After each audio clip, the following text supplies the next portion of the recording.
Good morning, good afternoon या तो good evening, जिस समय भी मेरा वीडियो देख रहे हैं। आज मैं लेके आया हूँ, आप बोल सकते हैं क्लास 8 का, क्लास 10 का, क्लास 12 का। सारे बच्चों के जब इलेक्ट्रिसिटी का चैप्टर आता है तब उनको डाउट होता है सिंबल्स में। आज लेके आए हैं हम लोग इलेक्ट्रिकल सिंबल्स।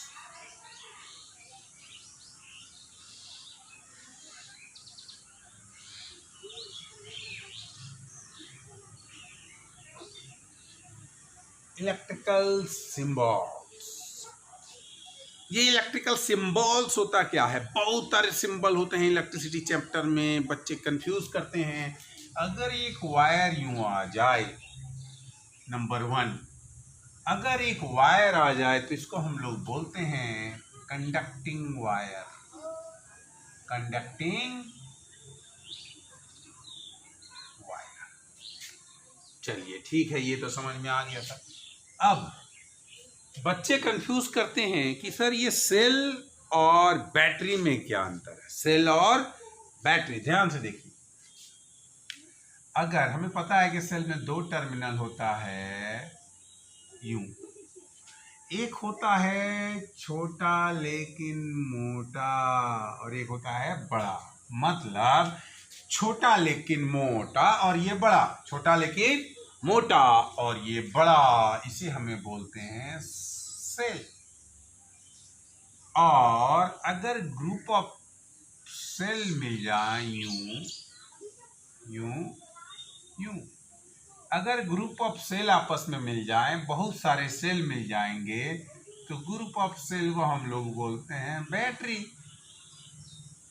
चलिए तो समझ में आ गया। एम मीटर, अगर यू सिंबल रहे, ए लिखा हुआ रहे, इसका मतलब ये होता है एम मीटर। एम मीटर क्या होता है? एम मीटर होता है to measure current. Ammeter का इस्तेमाल हम लोग करते हैं करंट का मेजर करने के लिए। इसके बाद अगर यूं लिखा रहे वोल्ट मीटर, तो ये होता है वोल्ट मीटर। इसका हम लोग वोल्टेज मेजरमेंट में इस्तेमाल करते हैं। अगर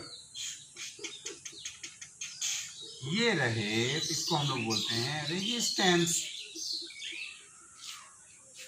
कभी कभार ये अगर ये रेजिस्टेंस तो दे दिया, लेकिन क्या किया, क्रॉस कर दिया।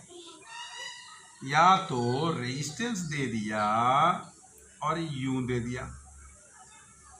ये दोनों ही फिगर में, इनको हम लोग बोलते हैं रियोस्टेट।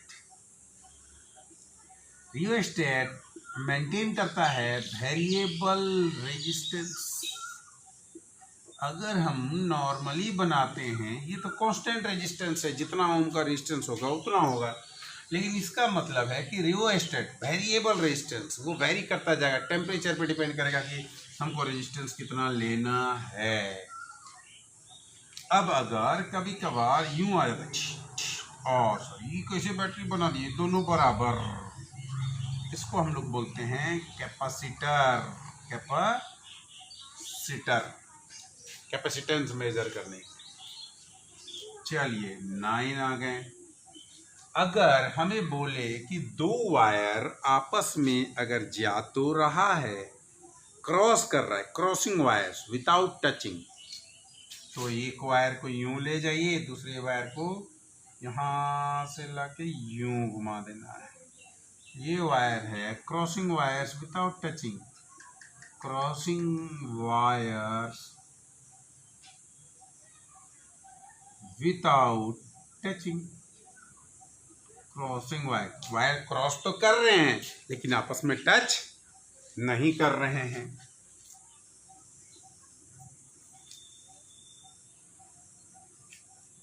आगे बढ़ते हैं। अगर ये तरह का सिंबल आ जाए तो क्या बोले, सर ये तो स्विच है, ऑन है कि ऑफ है? अभी तो ऑफ है सर, करंट तो टच हुआ नहीं है। आगे बात करें, यूं अगर ये आगे बढ़ जाए, टच हो गया। टच हो गया मतलब सर ये भी स्विच है, लेकिन ये स्विच तो ऑन पोजीशन में है। चलिए स्विच आगे बढ़े, 12 नंबर में आ गया। अगर ये आ गया, इसे बोलते हैं की। स्विच का चचेरा भाई, टिप टॉप की ये ऑफ में है, लेकिन अगर इसी की को ऑन करना है बीच में एक डॉट डाल दें। अगर बीच में एक डॉट डाल दिए इसका मतलब ये हो गया कि ऑन पोजीशन में है। इसी को अगर आगे ले जाए यूं,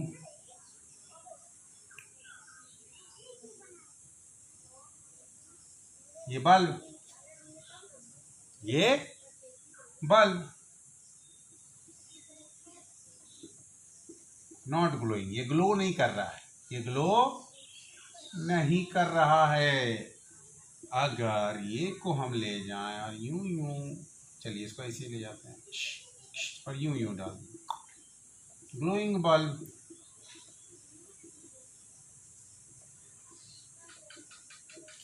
तो ये 15 सिंबल्स क्लास 10 या 12 के बच्चों के लिए बहुत ही मदददायक होता है।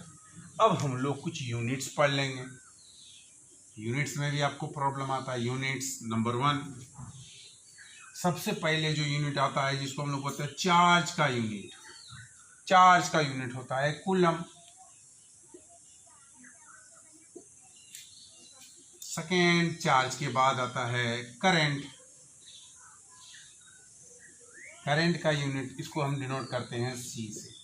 करंट का यूनिट होता है एम्पियर, इसको डिनोट करते हैं कैपिटल ए से। और आगे बढ़ेंगे तो पोटेंशियल डिफरेंस,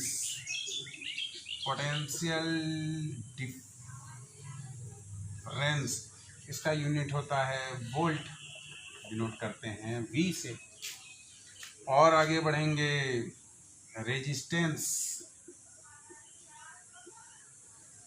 रेजिस्टेंस, इसको हम लोग करते हैं ओम।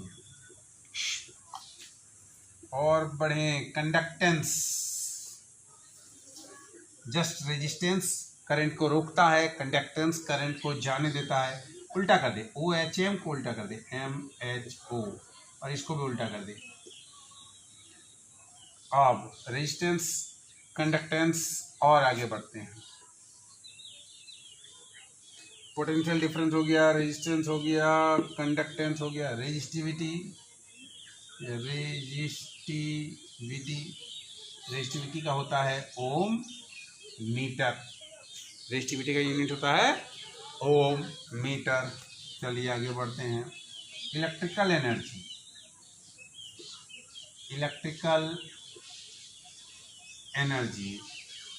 एनर्जी का यूनिट होता है किलोवाट आवर। और एक आपको याद रखना है 1 हॉर्स पावर, और 1 horsepower is equal to 746 watt. तो ये सारे जो छोटे छोटे पॉइंट हैं लेकिन बहुत बड़े काम के आते हैं इलेक्ट्रिसिटी चैप्टर में। तो यदि ये आपको अगर याद नहीं है तो वीडियो को पॉज करें, उतार लें। ये सारी चीज़ आप लोगों के लिए बहुत ज़्यादा उपयोगी है। एक बार रिवाइज कर लेते हैं। कंडक्टिंग वायर सेल, मोटा लेकिन छोटा, मोटा लेकिन छोटा, छोटा एक बड़ा सेल। अगर इस केस में बात करें तो मोटा ये नेगेटिव, मोटा और छोटा इसको बोलते हैं नेगेटिव, ये हो गया पॉजिटिव। अगर यहाँ से बात करेंगे तो ये negative positive negative positive negative positive, ये ग्रुप ऑफ सेल को बोलेंगे battery. Ammeter use to current को मेजर करने के लिए इस्तेमाल होता है। वोल्ट मीटर वोल्टेज को मेजर करने के लिए इस्तेमाल होता है। ये रेजिस्टेंस का सिंबल है। ये रियोस्टेट है, वेरिएबल रेजिस्टेंस। अगर ये रेजिस्टेंस में यूं एरो मारा हुआ हो तो ये वेरिएबल रेजिस्टेंस है। वेरिएबल रेजिस्टेंस का मतलब ये इस तरह से समझ लीजिए, टेम्परेचर वेरी करेगा। टेम्परेचर बढ़ेगा तो रेजिस्टेंस घटेगा, टेम्परेचर घटेगा तो रेजिस्टेंस, मतलब टेम्परेचर पे डिपेंड करेगा। टेम्परेचर के बढ़ने घटने से रेजिस्टेंस भी बढ़ता घटता है। ये कैपेसिटर है। अभी हो सके तो आपके क्लास में ना आए, लेकिन आगे जाके ये आ जाएगा। इसको बोलते हैं crossing wire without touching. Wire cross तो कर रहे हैं लेकिन टच आपस में नहीं कर रहे हैं। ये है स्विच ऑफ कंडीशन में, जब ये टच ना हो तो ऑफ कंडीशन, टच हो जाए तो ऑन कंडीशन। ये की है ऑफ कंडीशन, यहाँ डॉट नहीं है, अगर डॉट आ गया तो ऑन कंडीशन। बल्ब ग्लो नहीं कर रहा है, बल्ब ग्लो कर रहा है। ये यूनिट चार्ज का, कूलम, करंट का, एम्पियर, पोटेंशियल डिफरेंस का, वोल्ट, रेजिस्टेंस का, ओम, कंडक्टेंस का, मोह, ये याद रखना है, कंडक्टेंस का मोह, इसको उल्टा कर दीजिए। रेजिस्टिविटी का ओम मीटर, इलेक्ट्रिकल एनर्जी का किलोवाट आवर, यूनिट होता है 1 किलोवाट आवर, और 1 हॉर्स पावर का होता है 746 वाट। चलिए, इस तरह की वीडियो मैं और आपको देते रहूँगा। इसके लिए आपको करना क्या है, आपके प्यारे से चैनल अपेक्स ट्यूटोरियल चास को सब्सक्राइब करना है और बेल आइकन को क्लिक करना है, ताकि आप मेरे साथ जुड़े रहें। मेरा नाम है पांडे कुमार, घर में रहें। Thank you.